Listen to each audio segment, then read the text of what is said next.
Okay guys, katropa, magandang umaga po. So yun, may project tayo dito ngayon sa quarters. Ito yung ginawa ko. Ayan, simpleng lagay lang ng libro ng mga bata. Ngayon, ilalagay po natin siya dito sa pader na to. Yan, yan. Opo. Kaarawan po ngayon ng mga mahal natin sa buhay na nasa langit na.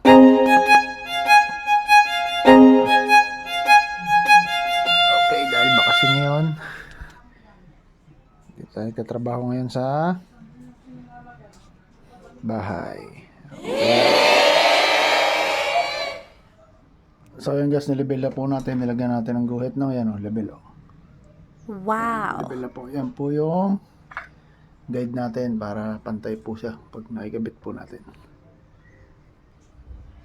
So yun, lalagyan natin to dito para ito yung pagkakapitan niya. Ngayon, ibabarayin ako ngayon. Yan. Natin.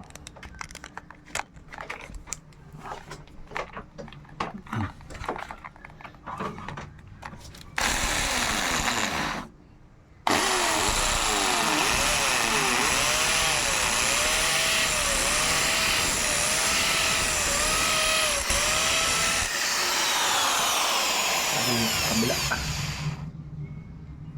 Lambot lang yan.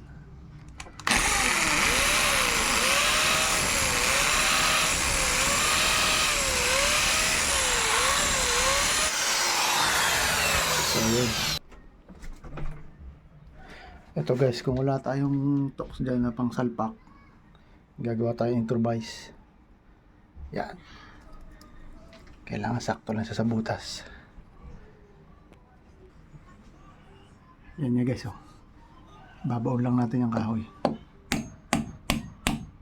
Sabihin rin natin. Oh. So, ngayon, huli na natin.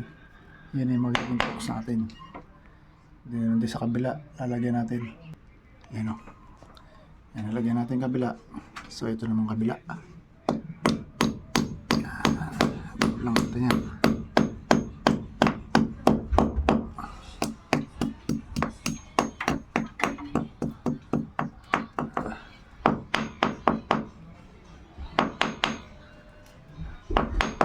Okay. So, ngayon, ikakabit natin to. Ito. Yan na nga guys, na ano na natin, kabit na. Ipipix na lang po natin yan. Yan po. So, yan na po. Fix na po yan. Pwede na po natin lagyan ng libro yan. Yan.